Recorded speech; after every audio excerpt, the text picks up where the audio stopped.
Hey there, everybody. Welcome back to another episode of the Build Your Copywriting Business podcast. Hey there, Kate. Hello, hello. Hello. This is actually two. This is the second time we have tried to record this interview. I hope the fates are with us this time. The recording didn't work the first time. Technology fails. Technology We're fails. rolling with it. Technology fails. I'm glad I noticed it relatively early.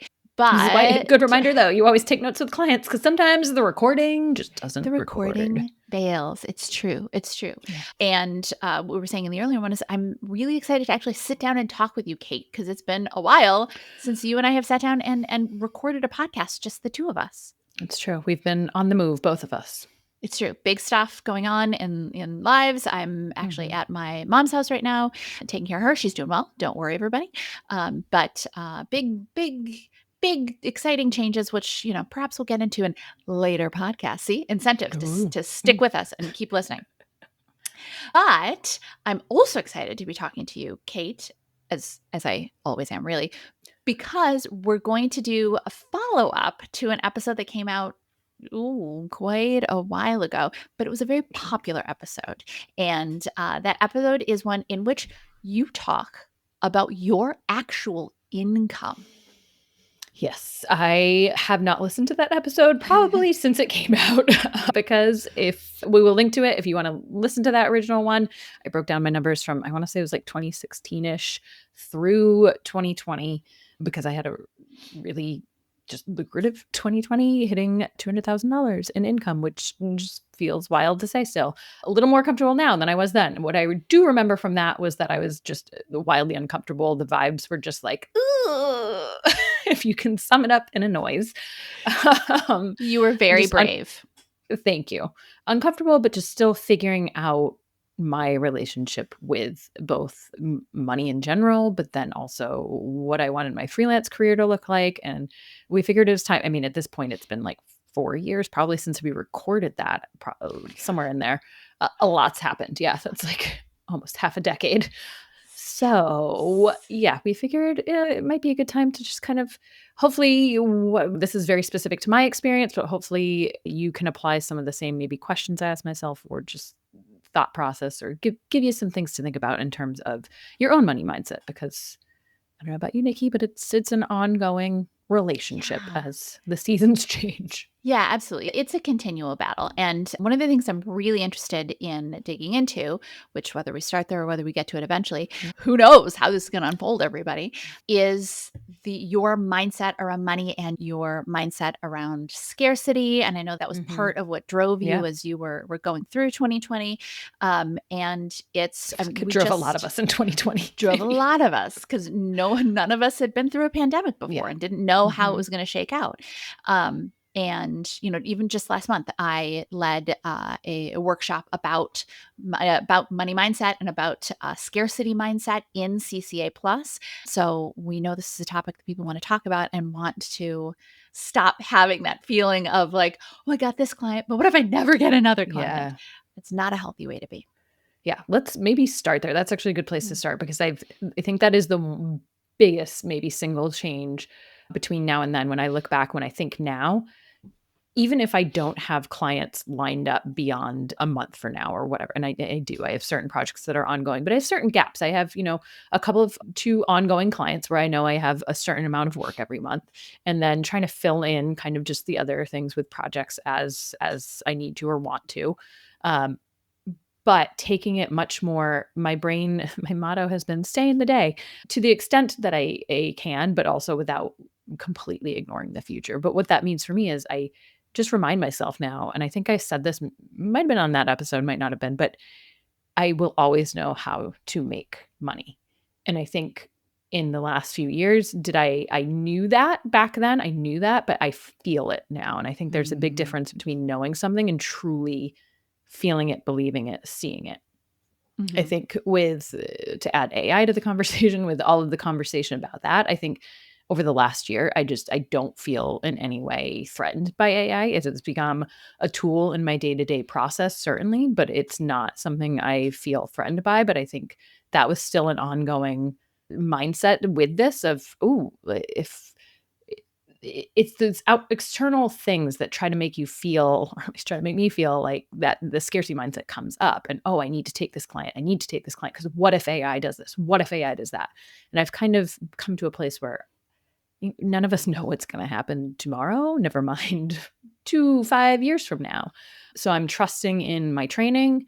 I'm trusting in knowing that I've had this career for the better part of, oh God, I was going to say 10 years. We might be closer to 15 at this point. You're definitely 15. If I pass 20, you're past 15. Well, yeah. So, but just knowing that what is my actual experience lead me to believe versus what are all these what ifs I could be believing? And I think it took a while to just put a lot of the what ifs aside and just trust in what I know and what I've been doing and to keep doing it.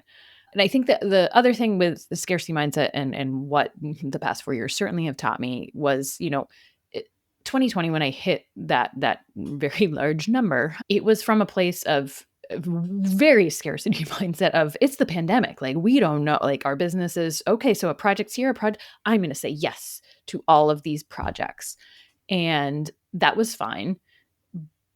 But once you get in a place of going 100 miles per hour, going the speed limit, as I say now, feels very, very uncomfortable. And so I learned it took probably the better part of a year, if not longer, to realize, oh, the discomfort I am feeling in slowing down is literally because I'm so used to operating at a much faster, higher pace that is frankly unsustainable.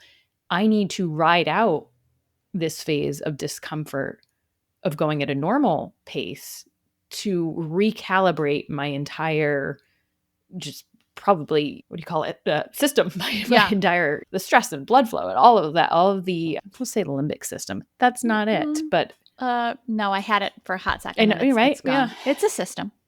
Yes. And I'm sure it will come back in the middle of the interview. But if you would mind, talk more about what that discomfort feels like. How you the discomfort, I mean, with driving the speed limit versus pushing yourself to be going as fast as you possibly can. How does that discomfort come up for you? Hey there, it's Nikki. I wanted to take a very quick minute to make sure that you knew about our free on-demand copywriting training. Now, whether you are brand new to copywriting or you've been doing it for a while, but you just can't seem to hit those income goals, this training is for you. You are going to learn the 3 secrets to landing freelance copywriting work without relying on frustrating job bidding sites like Upwork or Fiverr, or without cold calling strangers. And if you've watched any of the student success stories on this channel, and if you haven't yet, check them out. This is the exact same training that they all started with. And I mean students like Kate K, who is making 6 figures working part-time and retired her husband to help her build her business. Students like Stuart, who replaced his full-time salary, which was a good one, with his freelance income and then some. Stacy, who hit 6 figures in her first 6 months as a freelance copywriter, and Ashley, who landed the in-house copywriting job of her dreams. They all started with this free training, and you can start with this free training too. So sign up right now at freecopywritingtraining.com. Yeah. And I think it relates to both work and just how I operate outside of work, which is, oh, I could be doing more. I should be doing more. I feel guilty that I'm not doing more. I have time to fill. Let me fill it without respecting the need for, it's okay to sit on the couch and decompress for an hour or two and read a book. And I do plenty of reading, but the idea that not everything has to happen right this second, right now. And frankly, do certain things actually ever have to happen? And getting very, very clear on what are the priorities, what actually needs to happen, what are things I want to happen, would like to happen, but it's okay if they get pushed further down the line. It's okay if I come back to those a month from now and realize that they don't actually matter and they don't need to get done. As maybe other people can relate, of that perfectionist tendencies of like, oh, I have to check all the boxes. No, I actually don't. And it's actually more beneficial to me. It's more beneficial to my clients. It's more beneficial to physical, mental health, to not do all of the things just because I put them on a to-do list. They do not all need to be there just because I put them there. And getting very, very clear on the needs versus the wants. And would it be nice if I could tackle every single thing and do it to the standard that I want to hold myself to? Yes, absolutely. But I'm going to do things to the standard. Like my client work is going to be held to the highest standard. Certainly, those are the need to do. But the little nice things, they like updating my portfolio. Has it happened? I think maybe once since then, since the last time I was talking about this. But that's okay. That's not, in a perfect world, I would update that, but it's not a need right now in this season. And I think approaching things as seasons has been really helpful too, of, you know what, right now in my career, I need a slower season and I want to spend more time with family, or I have more of a need to spend more time with family. And that's okay. That is not forever. I think it can be easy to be like, oh God, this is where I am. And now I'm going to be here for the next indefinite. And I think breaking from that feeling of like things being forever is actually really, really helpful. Of this is what it is right now. And you know what? That's okay. And I know how to get clients. I know how to make money. And so if I need to ramp this up in the future, which I plan to or want to, and then I will when I have the capacity to do so. But I think there's just certain cycles throughout the past 4 years where I've had to slow down. And that's been okay. Again, discomforting. And I don't know if I ever answered your original question of how it feels. I think the guilt is really how it feels, or just, looking at like, oh, it's within the 9 to 5 hour. I should be working. No, that's arbitrary. That's something I'm placing on myself that doesn't need to be there. So just noticing when those things come up, and then kind of almost having a conversation with myself and saying, no, yes, you have to do this, but yes, you have time to go take an hour walk and come back to it. And that is okay. And not feeling like I have to pack my schedule. I think that's been the other helpful thing of like, if I didn't see a packed schedule, but as we all know, there are things that come up that we don't budget time for. And so having breathing room within that, it inevitably fills. So if I want to work 40 hours a week or bill for 40 hours a week, I'm going to fill my schedule for around 30 and know that those other chunks will be filled in. But if they're not, that's okay. It's not going to make or break me. That's not going to ruin my budget for the month. I think that's been really helpful. Yeah. To keep yourself going, I love that metaphor, going the speed limit versus pushing yourself to 100 miles an hour. Have you had to incorporate any boundaries for yourself? Like you said, that if I want to be billing for 40, I'm sticking at 30 because I know it's going to get filled in. What other, it sounds like boundary to me, but what other kinds of things have you had to kind of enact for yourself? Yeah, that's a really good question. I think there have been a lot of little ones, and maybe some that I probably had in place that I didn't enforce as well as I could. So I know I've maybe talked about on this of like not starting a project within 2 weeks. And so I've kept that up for sure. Love that one. Yeah, it's just, and if I can start on it sooner, great. I think that's what all of us don't like. It's so much better to have time to get ahead on something than perpetually feel behind. And I think the way we often schedule ourselves just sets us up to be behind from the get-go. I probably back then I had already, if I didn't, shortly after, work emails not on my phone. And I have even lately, I may have said this on an episode recently, the New York Times had an article about having a phone altar, which, call it what you want, a phone mantle, but just a place to like put your phone away so it's not in sight all the time. They even go as far as say like not having it in your bedroom type of thing, getting an old alarm clock. I have not gotten a old-fashioned alarm clock yet, but that is something I'm toying with. And just setting good boundaries with the phone setting, and that helps. The reason why I do that is to not, when I leave my office, when it's after 5 o'clock, when it's the weekend, I'm not checking. I have no clue. I've traveled twice in the past couple of months and left my laptop at home. So I know.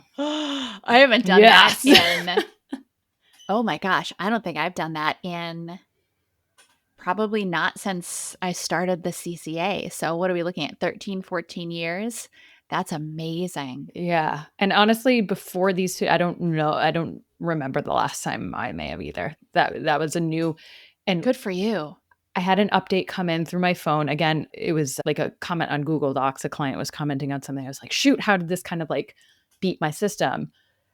And I saw them come in, but I was like, you know what? There's nothing I can do. I don't have my laptop. I'm not installing Google Docs on my phone. And guess what? Nothing happened. I came back and they were like, nope, the client loved it. It was like, we accepted all these changes. And so it was fine. I think going through that practice, it was uncomfortable, especially knowing I was like, oh, there's a few open loops that quick and easy. It'll just be quick and easy things for me to pop on and do. And yes, there were all of those things. But I think going through that process of just being like, nope, this is uncomfortable to leave it at home. By the end, I was like, I'd forgotten about it. And I came back to it. And guess what? Could address those things in 15 minutes, if that. But I think if I had taken my computer and I had done those little things, it would have taken away for a little bit from each of my days and not had a clean actual break or vacation from work. And so that's been super helpful. And saying no even more than I ever have probably in my career. So for example, if people want meetings at certain times, of just knowing like, oh, I've been blocking off my schedule for this is going to be this chunk of time for client work, and knowing how I work to not do it. It's not going to be an all day for this project and all day for this project. It's going to be probably like 2-3 hour chunks, and doing that visually on my calendar I know when I have free time and when I don't, and when I can take on more projects, when I can't, and when it's booked up for the week, it's booked up for the week. And so I try to do that a week ahead of time. So if a client comes and say, hey, I want to schedule a meeting, if I can try to find a window, I will, but being okay pushing that and knowing that if this is of the highest priority, then that's also on them to have reached out sooner. So maybe it's not my 2-week rule in terms of a new project starting, but it's here are my windows, and kind of sticking to that as much as possible. Because otherwise I was very much of the, oh yeah, I have this short, I said, and then you're in and out of projects all day. You don't actually accomplish as much. And so I've tried to consolidate as much as possible my meetings to 2 days a week. Friday is like a catch-up day, but that's also inevitably it gets full because there's always something. There's always something to do, and always something to get ahead.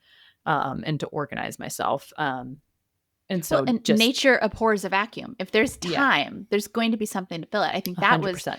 That's something that I am learning to get better with, the idea that even if I were to finish my quote unquote finish my to-do list, everybody who's listening, you're a business owner, there's no end to your to-do list. But even if I were to which is the point, basically, if I were to get through all of the things that I said I needed to do today, it would just backfill with all of the other stuff. And I used to make myself absolutely nuts getting to a certain point in the list and going, I haven't finished. But there was no finish. It was a false goal because I couldn't finish. So I would just stress myself out because there was always more to do, and having to find that comfort with, okay, I've done this today and that's enough. Because if I gave myself time, I've got some time tomorrow, there was going to be more than enough to fill any time that I gave myself to do. Yeah. 100%. And I almost feel like it's like, we'll see if I can relate this, but I think it's Hemingway that said like never like finishing a paragraph or a con or whatever and leaving so you knew where you were starting off tomorrow. And I think that's been really helpful for certain projects of like, I get to a good place and like, oh, I'm 90% done. Could I finish? Yeah, but you know what? I'm going to come back fresher tomorrow. It'll be faster. And I know exactly where I'm starting, and I'll put notes for myself to pick right back up. And I think that's a great point too about the to-do list, like getting to a place where there's peace with, we don't want to finish a to-do list. Like finishing your to-do list means like now what with your life? Like that's not, there's always going to be something. And I think that's the other thing I've thought too. Like if worst case scenario in my mind, I've played out the worst case scenario of suddenly there's no copywriting work, which hasn't happened again in 15 years. I've never had a genuinely slow period where I've done what I'm about to say, but I've thought through, I'm like, oh, you've always wanted to write a book. You could absolutely focus that energy that you don't have right now for creative writing into that pursuit. And I would love that. And I've thought about some others, and courses, going back to school it's never come to that. But I'm like, oh, if it were to be quote unquote worst case scenario, it's not, because again, the time would fill with something meaningful, other things I want to do. But right now I'm in a place where there's abundant copywriting work. So I'm going to keep doing that because I enjoy it. But again, worst case scenario, I've got that plan in place to feel good. I love how you played out the worst case scenario, because I think that it's often when we think, oh, the worst case scenario, we stop at the worst case, but there's Yeah, always a true. Yeah. tomorrow, right? There's Right. which is not going to happen, guys. Companies, their commerce will continue to Yeah. exist until the end of time, probably. But again, worst case scenario, copywriting somehow dries up, disappears. Nobody ever needs to write another word for business again. Okay. But there's still going to be a day two, right? That's Monday. And Monday, copywriting was erased from the planet. Day two, Tuesday is going to happen. So then what? Like, okay, worst case scenario. And then what? I think that is Right. such, no matter what you're talking about, whether you're talking about money or career or anything in our lives, yes, play out the worst case scenario, but then the day after. What are you going to do the day after? Maybe personally, I'd probably sit on my sofa for a good couple of days and be like, wow, did not see this one coming. But even after those days on the sofa, at some point, I'm going to get up and take the next step. So the worst case scenario is never the end because there's always a day after. And I love that as you've been thinking about the worst case scenario, you're exploring what the days after could look like for you. Mm-hmm.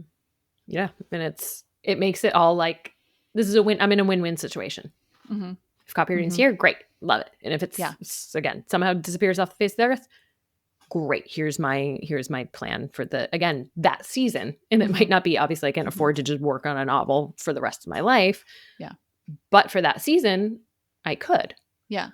Well, and that you're the win-win scenario, that kind of takes me back to your, no matter what, I know that I'm always going to be able to make money, right? Your idea, which I think is such a great mantra. And for CCA students, very true that you have the skills to identify a business's problems and offer them a solution to those problems. And I think part of what makes that so powerful for me, that concept, is that it moves the locus of control, right? When we're worried about, what if there are no more clients? What if for some reason clients are going to stop hiring me? Or what if copywriting is erased from the world? It moves the locus of control from clients and hiring managers and all of them having control back to ourselves and saying, okay, I know I have certain skills and I know I have certain abilities and I have learned a level of insight into what companies need and how I can benefit companies.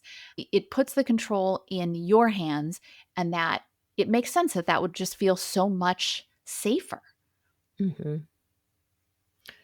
And then I feel like you have said so many interesting things that I want to make sure that I dig into things that I think you're going to, and also things that are very interesting to me. The concept of seasons, of sometimes not even just work, but we are going to be moving a little bit slower. We're going to be a little less motivated. We're not going to have that drive that like, oh, I'm going to get up and I'm going to dig right in. There are days when you get up and you go, all right, I can get this done, but that's about it.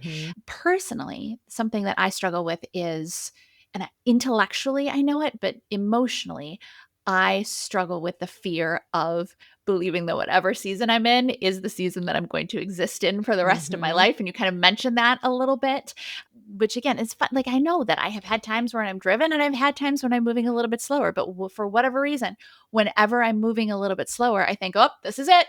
I will never be able to focus again. This is it. This is done. And I probably prolong the period that I'm in that kind of slower phase because I keep trying to like push myself through instead of just embracing it as a slower time. So teach me your ways, Kate. Well, how did you come to embrace that concept of seasons, and how do you remind yourself of it? Because I know that you are also a driven person, and I'm sure that you periodically have that same feeling. 100%. I think I'm going to have two answers. One's going to be the real, you decide. One is going to be the truth. The other. There's a lie. No, okay, both bold. are true.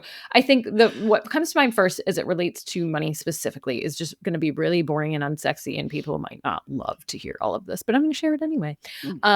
Because I think especially where I am now with slower seasons, there is an element of I've set my personal finances up to be below my means at my potentially, I don't want to say worse, but at a within my means. I've set it up so that I feel very comfortable, even as things shift, that, ooh, this feels a little tighter, but it's still within my range of income. Mhm. My parents, the best financial advice they gave, I feel like, was it's not what you make, it's what you do with it.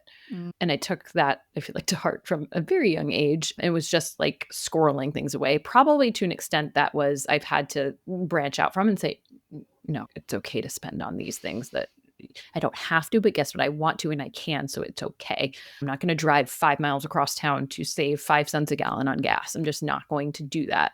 And it's kind of picking those little kind of mini battles, if you will, because I do feel like we make a lot of money decisions a day, every day, without necessarily realizing it. So focusing on the big ones and what's actually going to make a difference. But then so automating all of my finances so that am I saving as much in slower periods? Maybe not, but because I have in other periods, I can take a look and say, okay, I'm not nothing again, play out the worst case scenario. Worst case scenario, like what are my safety nets that I've got set up? What can I do there? Can I feel okay with what I've taking the time to build up, and am I going on vacations? Like, I think Instagram is one of the best and worst things to happen to in terms of money mindset. So that would be my advice too. If there are people need that sweater. yeah, if there are people you follow that make you feel like you don't have enough, it might be a good time for a digital detox. I know we talked about taking breaks, so we can link to that episode too, but I genuinely feel when you consume that much, you just think everyone's going to Europe every year. You think everyone's taking a vacation every quarter. You think everyone has $1 million house. You think everyone has a new house. And that's just not the truth, but we're like inundated with a certain level of lifestyle. And so I think blocking that out, and again, coming back to what you want and why you want it and all of those sorts of things, how much money do you even need or want? So that during those slower periods, it's also less, oh my gosh, I'm not making as much as I was. I think that was another element to it too for me, of not moving the goalposts, not feeling like the goalpost has to be the same place in every season or in every year. You might have a financial goal for the year, but something big happens and you need to say, okay, that was my financial goal. And that's a great goal, but maybe here's also where I feel comfortable. And maybe that's a reach goal. And maybe you have tiers, I guess, that would be, so not hitting it doesn't make you feel like, oh, I didn't hit it. Or I think for me, it was because you hit this, now it has to go higher. And then next year it has to go higher. And so looking at that and saying, okay, especially in a slow season, what's the benefit of, what am I getting from this season that I couldn't get from working at, 100 miles per hour? Because I do think it's a trade-off, right? Like, you're working at 100 miles per hour. Yeah, the income's coming in and it's great, but you inevitably typically have less time. Your brain has less time, energy for other things. And so I think, okay, in this slow period, I get to enjoy family time, friend time, whatever. I get to enjoy making lunch and not stressing that I have to get back to the computer and I can't tear myself away. Lovely things that come with that. And so honestly, with them too, I'm trying to find less of the extremes of, okay, yeah, like I can take a break for lunch and not feel like, oh, I really got to get back. I'm excited to get back to my work, but I don't also feel like, oh, shoot, if I don't get back, that means I'm going to be staying up to this time and all of that sort of thing that can come with that. Yeah. I really love that concept. Definitely. I love that concept. You were saying I think that maybe the word used was trade-off, or maybe that's just what popped in my head. But we're so used to thinking of, especially when we're freelancing, but also sometimes when we're on staff, we think of our hours as equating to money. But that does not have to be the only way in which our hours can benefit us. Yes, maybe 6 hours of our day, we are benefited by the income that we earn. And maybe an hour a day, we are benefited by the feeling of being out and being in nature and walking the dog. And 2 hours a day, we're benefited by spending time with our significant other and snuggling on the sofa watching dumb TV. We simplify things by thinking, all right, well, this is my income. And even as a freelancer, we simplify things by thinking in terms of that these hours are bought by money, but as a freelancer, we're actually able to convert. It's easier for us to convert more of those hours from being a money payoff to being an other type of benefit payment. Yeah. That's really I'm so glad you said that, because I've been thinking a lot about, I think I mentioned this on a CCA Plus call we had. I forget, it might've been related to a book club, The Gap in the Gain, I think is what it was related to. But I've been looking at when I look at my financials, instead of what hours do I have this week? Oh my God, I'm short this week on hours, or, oh my gosh, this means I'm not going to earn it. Exactly what you were saying, to looking at, for this past quarter, or this chunk of it, it doesn't have to be so black and white, I guess. I think they're natural things that we look at. I do track my income by month and then by year, but do I have to do that? No. So I've been like, how you divvy up and look at things, I think is really helpful to say, oh, okay, yes, this was a slow period, but I moved out of it here. Or it doesn't have to be, okay, I'm starting over because 2026 is coming. That I think has been the best thing to get rid of like, oh, now I'm behind because it's January 1st and I've made nothing. Yes. That's not, but that's how it feels, right? It's like, oh absolutely. It's like zero again. Yeah, you made a great income up until December 31st, and then January 1st hits. Now it doesn't matter. You're at zero. Like that, which doesn't make any sense. It's an arbitrary date. Yeah. I love that concept of instead of tracking by the month. You could even track by the week or one could, I should say, not just you, all of us could track by the week if it stabilizes us a little bit better. Because there's that scary feeling of, no, I have no money for all of 2026. Well, 2026 started about 4 hours ago. So, I mean, I don't know when this actually comes out. It is not yet 2026. I hope the future is good for everyone out there. But the way that we track can add unnecessary stress. If the way that we're tracking something is stressing us out, maybe take a moment to say, is this actually necessary the way that I'm doing it? 100%. And I think with seasons too, I've been trying to look at it more like summer is so warm and humid that like having more work during that period is actually great for me personally. For other people, it might be like, well, my kids are out, so I can have to do less. And so that looking at it that way is really nice as well, of like, nope, I'm in this period because of this other thing and I get to do this. It doesn't have to like on the whole, here's my average. But it can look a little, oh my gosh, it feels like a roller coaster. But if it's an intentional use of up and down of when you need those busier versus slow, then I think that's been fantastic. I think I used to have that, but I just didn't have as much of a grasp on why I was doing it the way I was doing it. Now to be intentional with it and to feel like, oh, this is okay, it's just coming from a much better, healthier place. Well, I want to make sure that we clarify too that when you and I are talking about seasons, we're talking about metaphorical seasons. You did just you mentioned summer, and that makes sense. Absolutely, but yes, good point. Because I would think, well, last spring I was really, really focused last spring. And this spring I'm not focused. Oh my gosh, that means that there's something, we teach so much about resistance and we teach so much. And I think maybe sometimes our students or our followers think that like, oh no, Kate and Nikki have mastered it. Don't worry about it. Like, no, this stuff still comes up for us all the time. Exactly. It always changes. There's always a new battle to fight with our silly little brains. But it's, and a season could be, a literal 3 months or however you want to define a season or, but it could be like for 2 weeks, for whatever reason, you just can't dig in the way that you usually do. And maybe you have to do some extra self-care, get some extra good sleep, get some whatever, but, you may just have to write it out and trust that you're going to come out on the other side of it. Cause it is not necessarily, I wish that it were as easy as tracking to an actual season of the calendar, but it's our internal seasons, and it can have to do with where we are in our lives as well, the stuff that we have going on in our lives.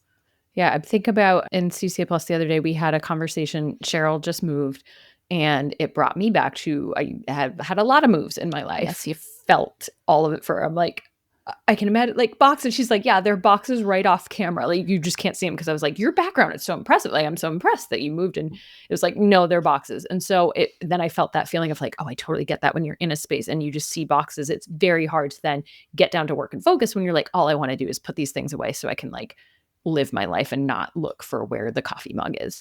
As much as I love those Folgers commercials where they make it look so cute, they move in, they're like, look, our coffee and the sun's rising.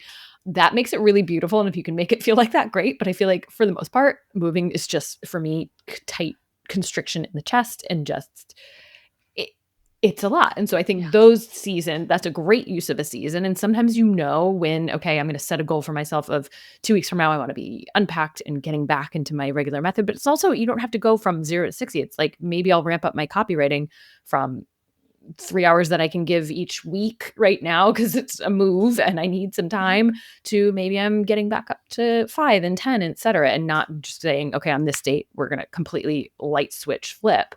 I think there needs to be more room for the gradual, and none of it's black and white. And it's all very personal to you, and I think we were talking with Cheryl of like, she's not pitching as much as she wanted to naturally, because it's how can you when you have stuff scattered and so much going, you're trying to find the grocery store and you need a GPS to navigate to the grocery store. And then you're trying to find like a new dentist and a new doctor and a new, like, it's a lot, and we don't have time for a full-time job and then all of those other things that could frankly be a full-time job for a chunk of time. So I'll stop talking about moves before right. That triggers me. I'm kind of in the middle of something similar. It's right. Well, and I think that a lot of this kind of circles back to the concept of worrying, right? And whether it's the scarcity mindset or whether it's trying to predict the future, but fundamentally being unable to predict the future. Yeah. And then because we can't predict the future, spending our time worrying about it more than anything else. And it's a natural human thing to worry, right? Like it is, totally get that. Kate and I both get that. We are not immune to worrying. But I think that if there's one thing I have learned in my career and life for that matter, and Kate, you'll have to let me know if you agree. I assume you do, but I'm not going to make that mistake. That the only way to defeat worry is to actually take action. Because if you are sitting there, if you are ruminating I'm just not going to think about it. No, you're going to think about it more. Like, well, I'm going to like, yes, absolutely play out the worst case scenario and play out what you would do after that. That can help, certainly. And think about other things, but just don't worry about it. That doesn't work. The only thing that I have found that actually works to defeat the worry is to take action on whatever it is that's worrying me. Well, I'm worried I'm not going to have enough clients. Okay, well, let me think this through. Let me let me look at the season of my life. Is this something I should be concerned about? Maybe it's not. Maybe it's, this is one of the slower seasons, or I have a lot in the bank and I knew that this was going to be a slower season because I'm moving or because I have this going or that. Okay, then maybe that's not. But if it is something that you are worried about, then, and as you look at your life, it is something that is perhaps a valid concern. The only way to defeat that worry is to take action. 100%. I think the more we do that too, and nothing dramatic has happened in my copywriting career that I can really think of, but like things outside that happen in life, just difficult circumstances that you have to deal with. Yeah. And then you move through them, and some things stick with you, but there's still an element of like, I survived and I'm here and life is happening. So what am I gonna do? And I think the more that happens, I don't wish negative things on anyone, but I think the more that challenging things happen, the more you realize, oh, I'm capable of getting through it. And I'm sure everyone listening probably has had those and can list them out and be like, oh yeah, like I got through it. And so I think that can help throw it into perspective. But I also always ask myself, like, when I'm 80, and again, I'm always on a porch with a mint julep. I don't know why. It just sounds great. But like, is this going to matter to me? And so, especially to go back to the slow seasons and how I deal with it, I think what a gift. Like, when I lived with my parents for probably the better part of a year, how amazing that was something I got to do And yes, that will matter when I'm 80 and on the porch. Yeah. Will the client project that I turn down to have more time to be with family in certain times? I'm not even going to remember it. It's not even like, I already don't remember things that I've said no to prioritize other things. So I think that's how I've been kind of approaching building my schedule now too, as well. Of like, of course I need to take on client work. So like, are any of the client projects going to matter when I'm 80? Maybe not, probably not. But in the sense of like, do I want to, when I'm at that like overload tipping point, then it says that no, it's okay. And this is more important. It allows me to actually live my kind of big why, and not feel so tied to something that, again, very lucky that I can, paying my bills. I get that I'd be in a very different place. But again, I feel like, depending who you are and what your money mindset, what you want it to look, what do you need it to look like? What do you want it to look like? But I think on some level, all of us are dealing with a scarcity mindset in certain points or another, or we're dealing with, just what even we want our relationship with money. What do we want to spend it on? What are we actually making money for?